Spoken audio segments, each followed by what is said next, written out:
당신의 욕망은 정말 당신의 것일까요? 지금 이 순간 당신이 절실하게 원하는 것, 그게 정말 당신이 선택한 건지, 아니면 누군가가 대신 만들어준 욕망인지 생각해 본 적 있나요? 우리가 꿈꾸는 것, 갖고 싶어 하는 것, 되고 싶어 하는 것들이 사실은 다른 사람들의 눈길을 쫓아가다가 어느새 내 것이 되어버린 거라면 어떨까요? 그렇다면 지금부터 제가 드리는 이야기는 당신의 삶을 완전히 바꿔놓을 수도 있습니다. 인간은 본능적으로 무엇을 원해야 할지 알지 못하는 존재입니다. 동물들은 배고프면 먹고 추우면 따뜻한 곳을 찾죠. 단순하고 명확한 본능이 있거든요. 근데 우리는 다릅니다. 우리에게는 추상적인 욕망의 세계가 있고 그 안에서 선택해야 할 것들이 너무 많아요. 그래서 우리는 어떻게 하냐면 다른 사람들을 관찰하는 겁니다. 저 사람이 가진 걸 보면서 아, 저게 좋은 거구나라고 배우죠. 이게 바로 모방 욕망인데 프랑스 철학자 르네 지라르가 주장한 이론이에요. 우리의 욕망은 자발적이고 독립적으로 생겨나는 게 아니라 타인의 욕망을 모방하면서 형성된다는 겁니다. 쉽게 말하면 멋진 식당에서 누군가 맛있게 밥 먹는 걸 보면 별로 배고프지 않았는데도 갑자기 그 식당에 가고 싶어지는 거죠. 그 사람이 욕망의 모델이 되는 거예요. 문제는 우리가 이런 과정을 의식하지 못한다는 겁니다. 어렸을 때는 부모님, 친구들이 우리의 욕망을 만들어주죠. 근데 어른이 되면서 이게 점점 더 숨겨지고 복잡해져요. 우리는 이건 내가 진짜 원하는 거야 라고 믿지만 사실은 누군가의 욕망을 복사한 것일 수 있다는 거예요. 그래서 우리는 먼저 이 진실을 겸허하게 받아들여야 합니다. 내 욕망이 부모님의 기대에서 왔는지, 친구들의 성공에서 왔는지, SNS에서 본 누군가의 삶에서 왔는지 말이죠. 그렇다면 우리의 욕망에는 어떤 종류가 있을까요? 크게 두 가지로 나눌 수 있습니다. 얇은 욕망과 두꺼운 욕망이에요. 얇은 욕망은 나뭇잎처럼 가볍게 날아다니는 욕망입니다. 오늘 있다가 내일 사라지는 것들이죠. 유행하는 옷, 핫한 직업, 화제가 되는 라이프 스타일 같은 거요. 이런 욕망들은 새로운 모델이 등장하면 바로 바뀌어버려요. 바람이 살짝만 불어도 휙 날아가 버리는 겁니다. 많은 사람들이 자기 커리어가 얇은 욕망의 산물이라는 걸 나중에야 깨닫게 되죠. 어떤 유명한 사람이 그 일을 하니까 멋져 보였는데 막상 해보니 전혀 아닌 거예요. 그러면 또 다른 모델을 찾아서 커리어를 바꾸고 이걸 서너 번 반복하다가 시간만 흘러가 버립니다. 반면에 두꺼운 욕망은 오랜 시간에 걸쳐 쌓인 암석층 같은 겁니다. 우리 삶을 통해 층층이 형성된 욕망이에요. 부모님과 어린 시절 존경했던 사람들로부터 영향을 받긴 했지만 그게 내 안에 깊이 뿌리내려서 이제는 나의 핵심과 연결되어 있는 거죠. 진리, 아름다움, 선함, 인간의 존엄성 같은 보편적 가치들과 연결된 욕망들이에요. 이런 욕망은 쉽게 바뀌지 않습니다. 누가 뭐라고 해도 흔들리지 않죠. 두꺼운 욕망에 뿌리를 둔 사람은 다른 사람들의 평가에 쉽게 휘둘리지 않아요. 그럼 어떻게 얇은 욕망과 두꺼운 욕망을 구별할 수 있을까요? 이게 정말 중요한 질문입니다. 우리가 매일 살아가면서 수많은 방향으로 끌려다니잖아요. 만약 우리가 멈춰서서 돌아볼 시간을 갖지 않는다면 5년 후, 10년 후에 내가 전혀 가고 싶지 않았던 곳에 서 있을 수도 있어요. 그래서 우리에게 필요한 건 일상에서 벗어나 깊이 성찰할 시간입니다. 누군가는 이걸 회상의 시간이라고 부르는데 이게 없으면 우리는 우리 삶의 목소리를 들을 수가 없거든요. 교육 철학자 파커 파머는 이렇게 말했어요.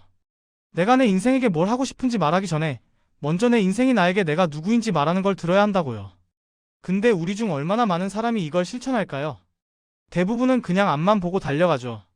그래서 우리가 해야 할 일은 자신의 인생을 채굴하는 겁니다. 깊이와 의미가 있고 충만했던 순간들을 찾아내는 거예요. 그 순간들 속에서 패턴을 발견해 보세요. 당신의 삶에서 진정으로 충만했던 경험 3개에서 5개 정도를 떠올려보면 분명히 공통된 무언가가 보일 겁니다. 이게 바로 당신의 삶이 당신에게 말하는 겁니다. 어디서 진정한 만족을 찾는지 알려주는 거죠. 우리는 보통 빨리 변화하고 싶어 하는데 그 전에 먼저 들어야 해요. 듣는 게 변화의 핵심입니다. 조급하게 답을 찾으려고 하지 말고 천천히 자신의 이야기에 귀 기울여 보세요. 그리고 구체적으로 어떻게 해야 할까요? 첫 번째로 할 일은 내가 원하지 않는 것을 명확히 하는 겁니다. 역설적이죠? 근데 이게 진짜 효과적이에요. 종이를 꺼내서 이렇게 물어보세요. 돈을 아무리 많이 준다고 해도 절대 하고 싶지 않은 일이 뭔가? 내 삶에서 이것만은 없으면 살 의미가 없다고 느껴지는 게 뭔가? 이런 질문들에 대한 답이 역으로 당신의 핵심 가치를 보여줍니다. 만약 당신이 거짓말하면서 사는 삶은 절대 싫어라고 답했다면 당신의 핵심 가치는 정직과 진정성의 가능성이 높아요.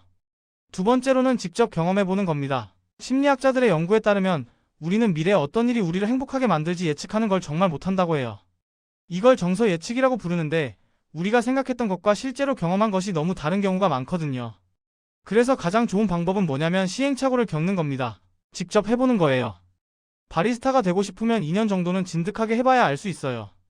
놀랍게도 자영업자의 73.9%가 창업 준비를 1년도 안 하고 시작한다는 통계가 있는데 이건 너무 위험한 거죠. 세 번째로는 충실했던 순간을 분석하는 겁니다. 당신이 가장 몰입했던 경험과 시간 가는 줄 몰랐던 순간들을 떠올려 보세요. 그 순간들에는 공통점이 있을 겁니다. 어떤 활동을 할 때였나요? 누구와 함께 있었나요? 어떤 환경이었나요? 반대로 짜증났던 상황도 중요한 단서예요. 어떤 일을 할 때 특히 힘들었는지, 무엇이 나를 소진시켰는지 알면 피해야 할 길이 보이거든요. 네 번째는 이미 그 길을 걸어본 사람들의 이야기를 듣는 겁니다. 하버드 심리학 교수 길버트의 연구에 따르면 어떤 경험이 나에게 어떤 감정을 줄지 가장 정확하게 예측하는 방법은 이미 그 경험을 한 사람들의 반응을 보는 거래요. 그래서 멘토를 찾고 실제로 그 분야에서 일하는 사람들과 대화하는 게 엄청 중요합니다. 그들의 진짜 일상이 어떤지 들어보세요. 다섯 번째로는 모든 제약이 사라졌다고 가정하고 이상적인 하루를 상세하게 그려보는 겁니다. 돈, 시간, 다른 사람의 시선 같은 게 전혀 문제가 안 된다면 당신은 어떤 하루를 보내고 싶나요? 아침에 눈을 떴을 때부터 저녁에 잠들 때까지 구체적으로 상상해보세요. 이 이미지가 당신의 진짜 욕망을 드러내줄 겁니다. 여기서 중요한 건 이 과정이 빠르지 않다는 겁니다. 30살 전에 자신에게 맞는 일을 찾았다면 정말 빠른 거고 40살 전에 찾아도 전혀 늦지 않았어요. 50살에 찾아도 괜찮습니다. 중요한 건 속도가 아니라 방향이니까요. 아무리 빨리 달려도 잘못된 방향으로 가면 소용없잖아요. 천천히 가더라도 올바른 방향으로 가는 게 100번 낫습니다. 그리고 이 과정에서 실패는 사실 좋은 겁니다. 시도했다가 안 맞으면 이건 아니구나를 배우는 거거든요. 이게 쌓이면 점점 더 명확해져요. 나는 이런 건 못하더라, 이런 환경은 나랑 안 맞더라는 걸 알게 되는 거죠. 1년 이상 열심히 해봤는데도 손에 익지 않고 부자연스럽다면 그건 직업으로 삼지 않는 게 좋아요. 취미로는 좋을 수 있지만 평생 해야 하는 일로는 안 맞는 겁니다. 마지막으로 이걸 기억하세요. 우리의 진짜 욕망은 조용한 곳에서 들려옵니다. 시끄러운 세상, 끊임없이 비교하게 만드는 SNS, 성공했다는 사람들의 화려한 이야기 속에서는 내 목소리를 들을 수가 없어요. 그래서 우리에게 필요한 건 고요함입니다. 정기적으로 혼자만의 시간을 가지세요. 산책을 하든 일기를 쓰든 명상을 하든 그냥 멍하니 앉아있든 상관없어요. 그 시간 속에서 당신의 내면이 말하기 시작할 겁니다. 당신이 진짜 원하는 게 뭔지 아는 건 인생에서 가장 중요한 일 중 하나입니다. 다른 사람의 욕망을 쫓는 삶은 결국 공허함으로 끝나거든요. 아무리 성취해도 만족이 안 와요. 왜냐하면 그건 내가 진짜 원한 게 아니었으니까요. 근데 두꺼운 욕망에 뿌리를 둔 삶은 달라요. 힘들어도 의미가 있고 느려도 방향이 확실하죠. 지금부터 시작하세요. 오늘 저녁에 30분만 시간을 내서 당신이 진정으로 충만했던 순간 3가지를 떠올려 보세요. 그 순간들이 당신에게 뭔가를 말하고 있을 겁니다. 그게 시작이에요. 당신의 진짜 욕망을 찾아가는 여정의 첫걸음입니다.